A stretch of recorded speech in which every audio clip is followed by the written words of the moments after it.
Olá, pessoal, estamos de volta aqui para mais uma aula nossa de informática.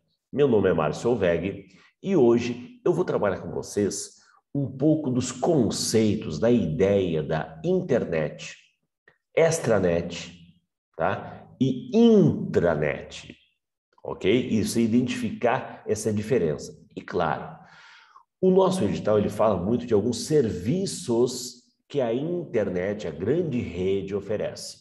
A gente já vai começar a trabalhar com vocês, entender, por exemplo, a figura da navegação, visitação, acesso a páginas, ok? O que é uma página, como funciona, ó, materialzinho que, se você for pensar, ele é muito dia a dia, muito usual. A gente faz uso do serviço. Mas e aí? A pergunta é, você sabe conceituar?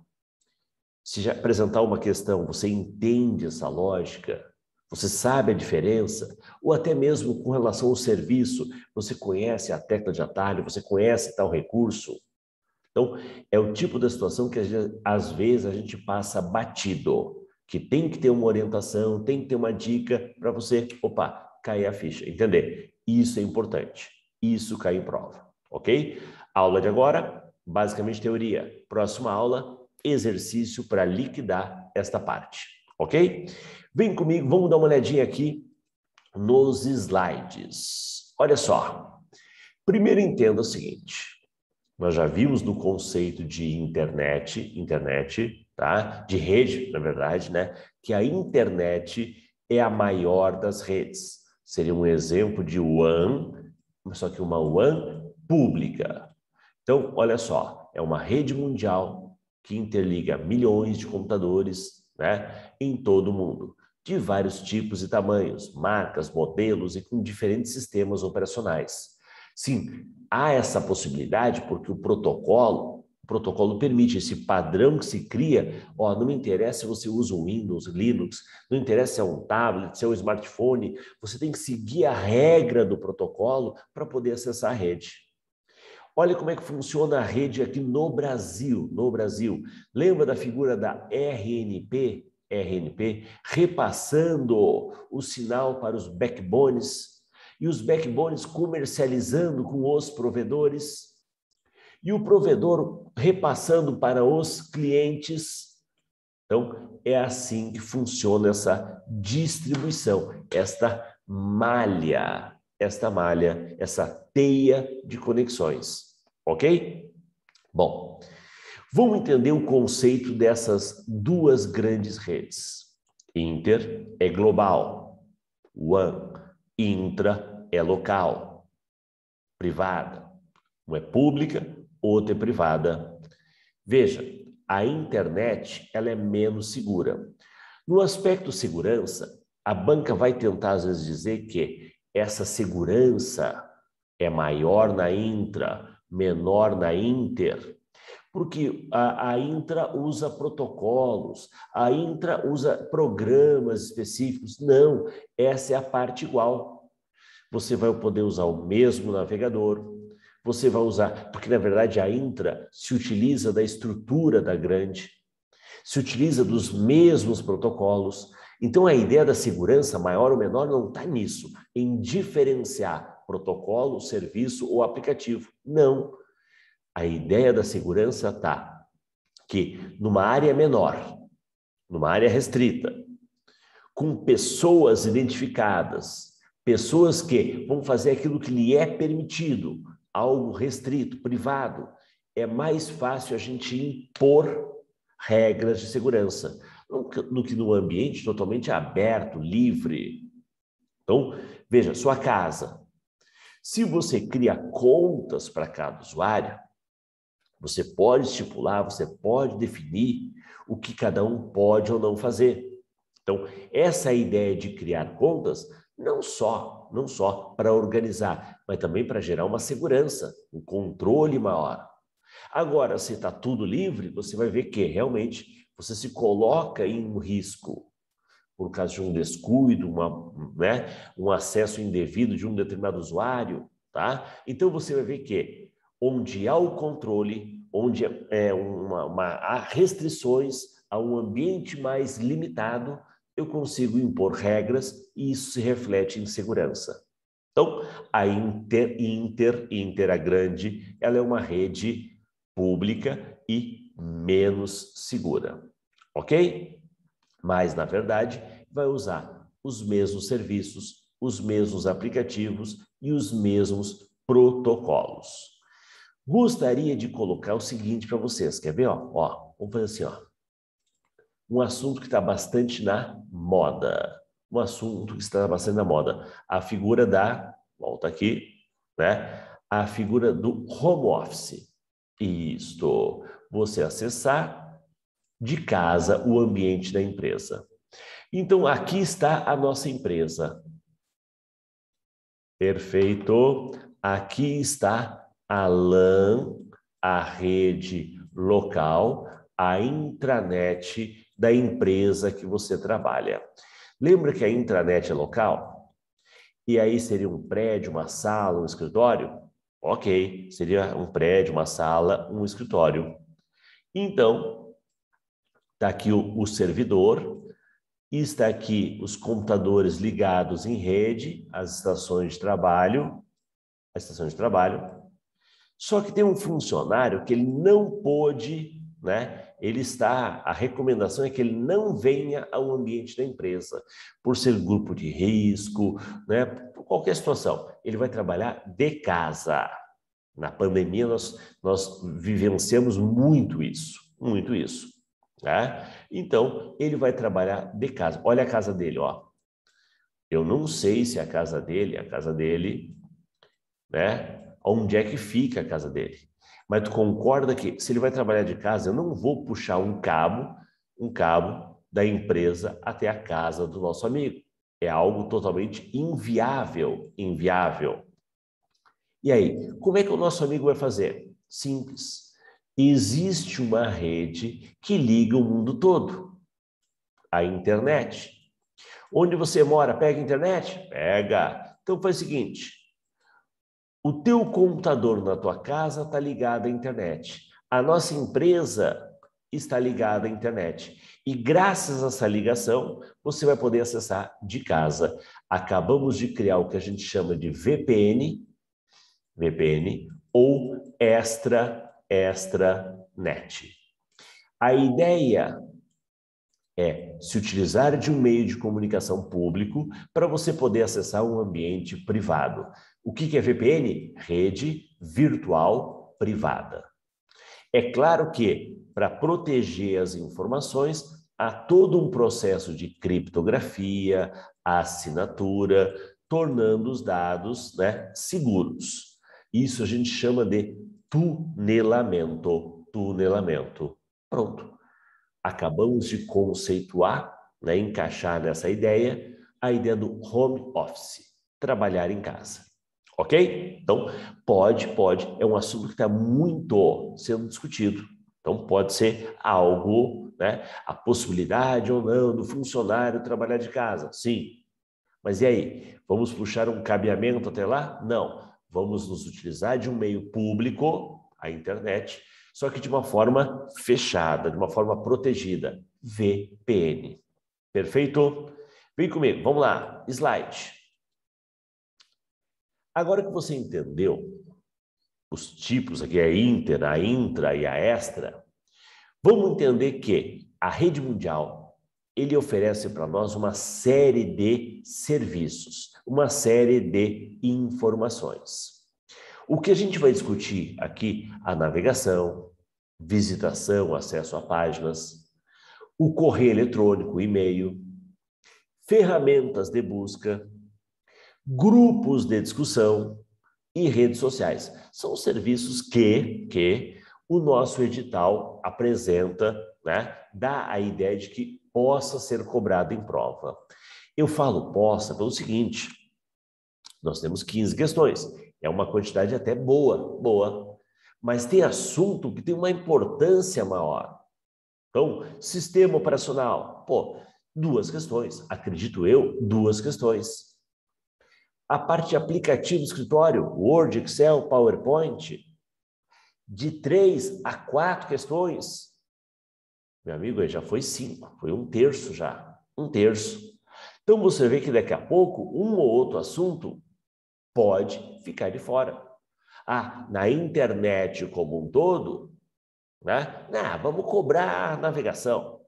Ou navegação e busca, né? Então, a banca vai começar a escolher o que ela vai tratar, ok? Então, pode um assunto ou outro nem vir a aparecer. Mas como a gente não tem essa certeza, fica difícil fazer a escolha.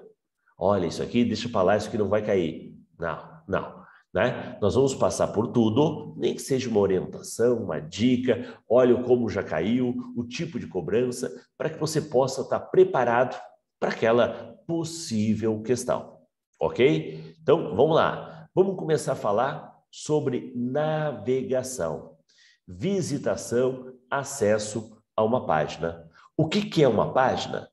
Uma página nada mais é do que um arquivo em formato HTML.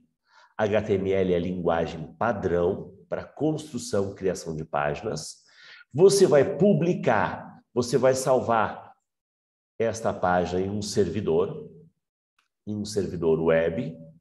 E quando você publica esta página, ela ganha um endereço.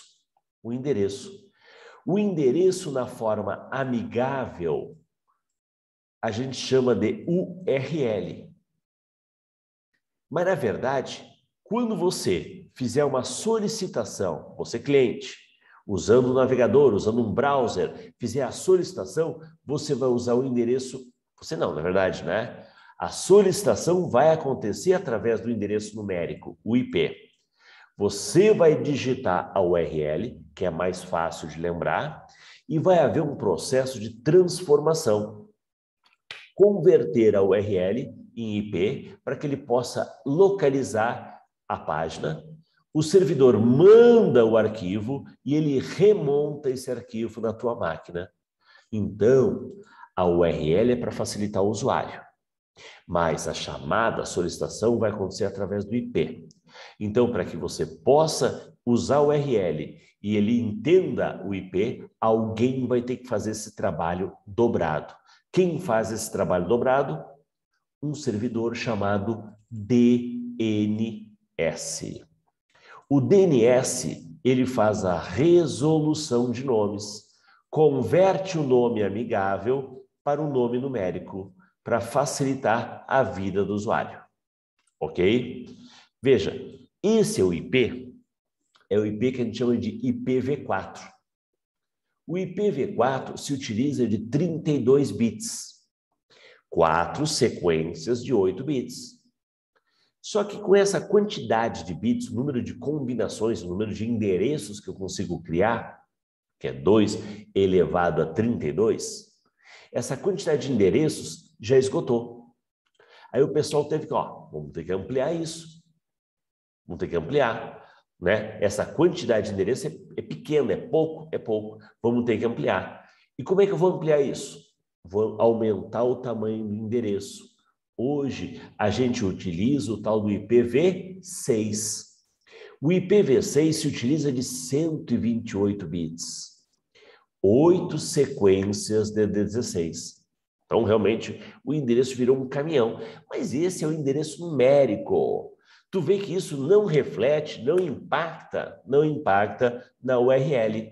A URL continua país, tipo de domínio, página, serviço e protocolo. Lembrando que existe um protocolo de segurança, que é o HTTPS. País, 2 caracteres no final. Claro, né? Quando não aparece a informação de país, é uma página publicada em um servidor americano. Tipo de domínio, tem que conhecer alguns, né? Sugestão, acesse o site registro.br, você vai ver uma variedade de domínios que existe. registro.br, .com, .edu, .gov, né? Org, organizações não governamentais, Gov, governo, Edu, educação, Mil, militar, justiça, Com, comercial. E você vai ver, a título de curiosidade, outros domínios, tipos de domínio, natureza, página, serviço, a World Wide Web, né? A grande teia, larga teia mundial, e o protocolo de hipertexto, ok? Bem, então esse é o funcionamento. Todo o serviço da internet vai estar baseado nessa estrutura cliente-servidor. Cliente-servidor. Veja, eu vou usar de um navegador, de um browser, para poder digitar o endereço e ele fazer a solicitação e a apresentação da página. Internet Explorer, Edge, Firefox, Chrome, né? Agora, é claro, para nós, eu colocaria o Firefox descrito pelo edital como a cobrança principal, ok? Mas citar como exemplo, citar outros navegadores, tranquilo. Com relação ao Firefox, o que dá para a gente falar de alguns recursos? Navegar por guias. Pois é, antigamente você abria janelas, né? Queria acessar uma outra página, você abria uma outra janela. Hoje você vai abrir aquelas orelhinhas. Abrir uma nova janela, a estrutura toda, é Ctrl N. Para abrir uma guia, uma orelhinha, uma aba, Ctrl T. Fechou a aba. Ih, me arrependi. Fechei a aba errada. Quer reabrir a última aba fechada? Ctrl Shift T. Quer pegar essa aba e duplicar ela? Ctrl K. Tecla de atalho é uma boa pedida. Uma boa pedida. Página inicial, aquela página que é definida. Quando você abre o navegador, é carregada automaticamente. Entenda, eu posso definir mais de uma página como inicial. Ok? Como eu posso navegar em mais de uma aba, eu posso definir 2, 3, 4 páginas iniciais. Navegação privativa. O Firefox chama de navegação privativa. O Ctrl Shift P. Ctrl Shift P. Ele vai abrir uma outra janela e o que eu acessar nessa janela, quando eu fechar, ele apaga histórico, ele apaga temporários, ele apaga cookies, ele apaga dados de formulário. Então, ele não vai manter esse rastro, essa informação, na máquina do usuário. É uma navegação privativa, ok? Uma forma de ocultar, né, o histórico da tua navegação. Ele vai apagar esse registro. Presta atenção, ele não apaga downloads, ele não apaga favoritos, ele apaga o quê? Histórico, temporários, cookies. O que são cookies? Arquivo texto, que armazenam, guardam informações sobre preferências sobre o acesso àquele site. Geolocalização, idioma, horário do acesso. Isso tudo está gravado em um cookie no teu computador. Ok? E a navegação privativa, fechou a janela, apaga esse tipo de informação. Boa! Que mais? Favoritos. Para adicionar aos favoritos, Ctrl D. Navegação em privativa, Ctrl Shift P. Tecla de atalho, a chance aqui é grande. É grande. O que são os snippets? São pequenas dicas que o navegador dá sobre recursos que ele oferece para melhorar a tua experiência, o teu uso do navegador. Então aqui, né, é muito comum em prova a banca explorar esse lado, esse entendimento, essa ideia de recursos, tecla de atalho, né? O como usar o navegador da melhor maneira. Ok? Bem, fica tranquilo que a gente vai tentar trazer um pouco desse universo, esse tipo de cobrança, na próxima aula, na forma de exercícios. Por enquanto, entenda a diferença entre as redes inter, extra e intra. Entenda os serviços de navegação, o endereçamento URL e IP. E, claro, pega como foco o estudo do Firefox. Ok? Aguardo vocês no nosso próximo encontro para trabalhar algumas questões, caprichada. Beleza? Um abraço, até daqui a pouco.